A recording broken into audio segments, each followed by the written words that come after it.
Oh yeah, there it is. It might be my new favorite kitchen gadget. It's always been a slow cooker, but have you jumped on the Instant Pot bandwagon? People all over social media are forming even Instant Pot groups. They're sharing their favorite recipes. Well, today this is a recipe that's sure to make your next family dinner extra special and make you a hit with your Instant Pot friends. That's right. Chef Kate Lulloff is here from Jones Dairy Farm, and she's going to show us how to make a bacon barbecue meatloaf pressure cooked to perfection.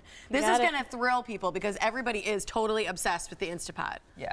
It's easy to be obsessed with it. It's easy to use. You put the cover on, you forget about it. It's not like your old-fashioned pressure cooker where you have to worry about the little knob coming off and, you know, blowing up your kitchen or anything like that. I have one of those. I'm a little nervous to use it, so this is awesome. It's 7-in-1, but we're going to use the pressure cooking function on it. Is it? So that's also a slow cooker? It's a slow cooker. It's a pressure cooker. You can make yogurt in it. You can saute in it. Wow. So, yeah, it's lots of different. Is the reason it's so popular because things cook so much faster than, say, a slow cooker? Right. You can put it in. You can put something in frozen, and it'll be ready in 20 minutes once it pressurizes. Oh, wow. Within 20 minutes of cooking, it'll be done. So, wow.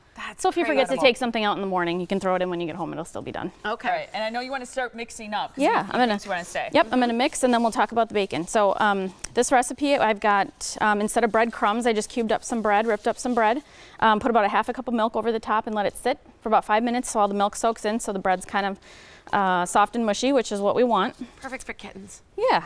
And we've got we've got 2 pounds of ground beef. I usually use the 93.7, okay. Just so that it's a little less fatty. Yep. Got 3 eggs that we have kind of pre-beaten up so that we don't have to mix them when they're in there. Okay. I've got some Parmesan cheese. Ooh, yum. So you always want to use like a powdered one like that versus a more shredded? I use the grated rather than the shredded. If you like the texture of the shredded, you can. You'll just have bigger pieces of cheese, but the grated seems to mix in a little bit better. Okay. Fresh parsley, you can use dried parsley if that's all you have at home. That's fine. I prefer fresh, but you use whatever you want. A little bit of salt, a little bit of pepper, and then I guess other than the bacon, of course, the secret ingredient for this one, I use steak seasoning. Oh, yeah. Put a little bit of steak seasoning in, mix it in with the meat. Gives it that little extra kick. Okay. And then you're going to cook your bacon ahead of time. So we've talked about this before. I love doing it in the oven. Yeah. It's easy. Forget about it.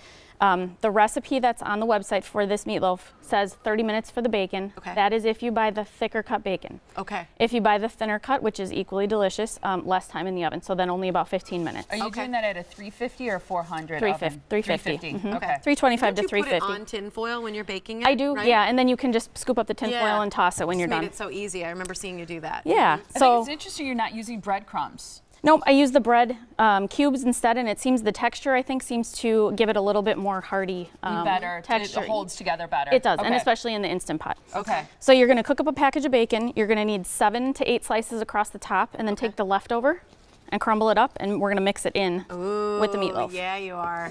All right. Which one did you use here? Did you use a cherry or hickory? For this one, actually, I wanted a little bit more of a smoky flavor and a little bit more savory rather than sweet, so I use the hickory. Okay. You can use whichever one you like. You can use whichever barbecue sauce you like, whatever's your favorite. Okay. So I'm going to mix this. We're going to mix it all up probably, a minute and a half, 2 minutes. So the bacon, dry aged. Jones Dairy Farm bacon is dry aged, and that's not anything that you'll find in any other bacon. So it's cured. It's smoked with real chips, so either real hickory chips or real cherrywood chips from Door County. We never use liquid smoke, so you're going to get that pure bacon flavor. The difference. Yep, and then it's hung and it's aged for 2 to 3 weeks, so all that flavor soaks in. Just enough moisture comes out to make that flavor really intense and a really pure bacon flavor. Yeah. Everything that Jones Dairy Farm makes is certified gluten-free, so the bacon is gluten-free as well. What else can I tell you about it other than it's absolutely delicious? You'll find it retailers all throughout the Milwaukee area. Bless you. Bless you. All throughout the Milwaukee area. There's a product locator on the website that you can go to, and it'll tell you where to find the bacon. Okay. You'll find it in the deli section. We've talked about it before with the sausages. Those you find in the freezer section. Yep. But the bacon's going to be in the refrigerated section. Yeah.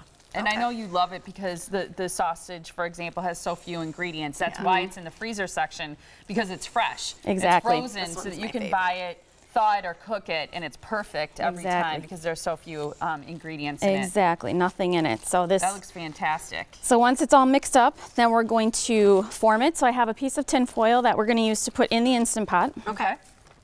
This is about. You can put tin foil in there. You can, yep. So there's a little trivet that you can buy that goes in the Instant Pot, and it's like a little steamer rack. Okay. So this is gonna go on the tin foil, and then it's gonna go on top of that steamer. Okay. Yep, we're running out of time, so I'm going to give the recipe. Well, I don't know if there's any other step that you wanted to show us, but here's the information so that you can get this recipe. It is the Instant Pot Savory Bacon Barbecue Meatloaf, and you can find it by going to jonesdairyfarm.com. What a delicious meatloaf for your family to enjoy. It's a great comfort food. Serve it with some veggies and maybe some mashed potatoes, and you'll really be a hit. So good. And it cooks for how long in the Instant Pot? So you laid Yep, lay the bacon on top. We're of gonna it. put barbecue sauce on top of that, and then it's gonna go in the Instant Pot, high pressure cooker setting, 30 minutes, and then take it out, baste it with a little more barbecue, and just under the broiler for just a minute to caramelize that barbecue sauce. Done? My God. 30 minutes! Yeah. Whoa. Winner! Yeah, for Winner, winner, sure. meatloaf I was dinner. just gonna say winner, winner, meatloaf dinner, exactly. That is delicious. Kate, thank you so much. Thank you. That was fun. Yum. Yummy stuff.